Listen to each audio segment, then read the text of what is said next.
Hey everybody, another video with my solar panel project, GMC van camping Sean. Self-tapping screws with rubber washers, screwing into the solar panel all the way around. We've got a bolt down the front, I've got the other end done. Solar panel is powering the charge controller 12.6. It's all hooked up and working already, it's functionable. 1000 watt pure sine inverter, 2 outlets, 1 USB, deep cycle marine battery. Also wires from that battery goes to a cigarette lighter up front. It has USBs.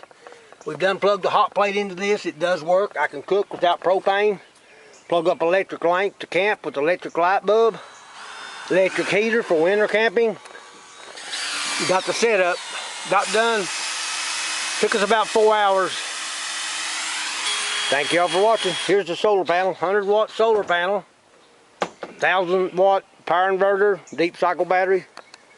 Thank y'all for watching. Please subscribe to my channel. I'll be back.